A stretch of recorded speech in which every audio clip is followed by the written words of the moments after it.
जय श्री कृष्णा दोस्तों। महाभारत में धृतराष्ट्र को अपने 99 पुत्रों के शव को अपने कंधे पर क्यों ढोना पड़ा। महाभारत का युद्ध समाप्त होने बाद धृतराष्ट्र ने श्री कृष्ण से पूछा, मैं अंधा पैदा हुआ और मेरे 100 पुत्र मारे गए। भगवान, मैंने ऐसा कौन सा पाप किया है जिसका ये दंड मिल रहा है। आपने अर्जुन से कहा था कि जो हो रहा है वह कर्मों का दंड है। मेरे अंधे होने और 100 पुत्रों के मारे जाने के पीछे क्या कारण है, कृपया यह मुझे बताएं। अपने पुत्रों को खोने की पीड़ा से उबरने में ये काम आएगा। श्री कृष्ण ने कहा, महाराज धृतराष्ट्र, आपने उचित ही सुना था।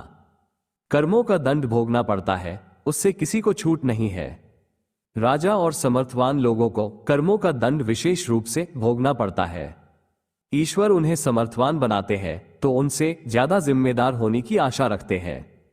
कुछ पाने के लिए कुछ तो देना ही पड़ेगा ना महाराज। आप इस जन्म में भी राजा हैं और पूर्व जन्म में भी राजा थे, पर आपने कई पाप कर्म किए।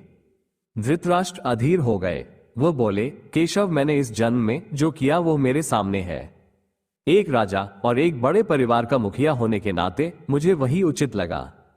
पूर्व जन्म का रहस्य जानने को मैं उत्सुक हूं। कृपया वह रहस्य खोलें कि ऐसा कौन सा पाप था कि मैं अंधा भी हुआ, 100 पुत्र भी गंवाए। भगवान श्री कृष्ण ने धृतराष्ट्र को पूर्व जन्म की याद दिलानी शुरू की। उन्हें उनके पूर्व जन्म में लेकर गए। भगवान बोले, महाराज धृतराष्ट्र, पिछले जन्म में भी आप एक राजा थे। आपके राज्य में एक तपस्वी ब्राह्मण रहते थे। ब्राह्मण के पास हंसों का एक जोड़ा था जिसके 4 बच्चे थे। ब्राह्मण को उन हंसों से अपनी संतान के जैसा लगाव था। ब्राह्मण को तीर्थयात्रा पर जाना था, लेकिन हंसों की चिंता में वह जा नहीं पा रहे थे। उसने अपनी चिंता एक साधु को बताई। साधु ने कहा, तीर्थ में हंसों को बाधक बताकर हंसों का अगला जन्म खराब क्यों करते हो। राजा प्रजापालक होता है, तुम और तुम्हारे हंस दोनों उसकी प्रजा हो। हंसों को राजा के संरक्षण में रखकर तीर्थ को जाओ। आप एक प्रजापालक राजा थे, इसलिए ब्राह्मण को यह बात जम गई।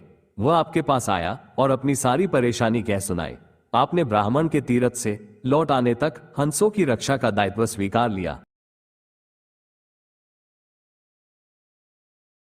ब्राह्मण हंस और उसके बच्चे आपके पास रखकर तीर्थ को गए। हंस आपके महल के तालाब में ही पलने लगे। आपको एक दिन मांस खाने की तीव्र इच्छा हुई। आप उस समय अपने महल के बाग में घूम रहे थे। आपकी नजर हंसों पर पड़ गई। आपने सोचा, सभी जीवों का मांस खाया है, पर हंस का मांस आज तक नहीं खाया। इसका स्वाद आखिर कैसा होता होगा।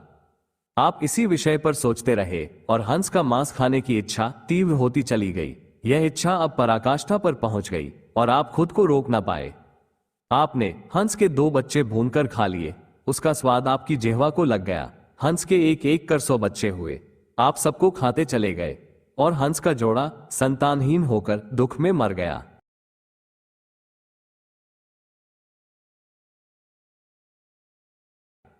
कई साल बाद वो ब्राह्मण तीर्थयात्रा से लौटा और आपके पास आया। उसने आपसे अपने हंसों के बारे में पूछा। हंस तो आपके लोभ की बलि चढ़ चुके थे। प्रजापालक राजा ये कैसे कहता कि उसने अपनी प्रजा की संपत्ति को चुपके से लूट ली। इसलिए आपने ब्राह्मण से कह दिया कि हंस बीमार होकर मर गए। ब्राह्मण दंपति आप पर पूरा भरोसा करता था। उसने आपकी बात मान ली और विलाप करते घर चले गए। महाराज धृतराष्ट्र, आपने हंस के बच्चों को खाकर और फिर झूठ बोलकर एक साथ कई अपराध किए। वो सुनिए, आपने तीर्थयात्रा पर गए उस व्यक्ति के साथ विश्वासघात किया जिसने आप पर अंधविश्वास किया था। आपने प्रजा की धरोहर में डाका डालकर राजधर्म भी नहीं निभाया। जिह्वा के लालच में पड़कर हंस के 100 बच्चे भूनकर खा गए जो आपके पास आश्रय के लिए आए थे। इस तरह आपने उस असहाय का वध किया जिसे आपने आश्रय दिया था। यह बहुत बड़ा पाप है।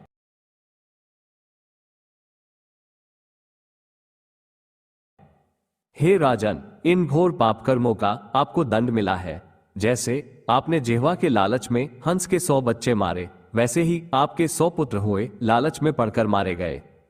उन सबकी जिह्वा भी आवश्यकता से अधिक उदंड थी जिसने आप पर आंख मूंद कर भरोसा किया। उस तीर्थयात्री से आपने झूठ बोला और राजधर्म का पालन नहीं किया। कोई आंख मूंद कर विश्वास करे तो उसका विश्वास कभी नहीं तोड़ना चाहिए। इसी विश्वासघात के कारण आप अंधे और राजकाज में विफल व्यक्ति हो गए। श्री कृष्ण ने कहा, सबसे बड़ा छल होता है विश्वासघात। आप उसी पाप का फल भोग रहे हैं।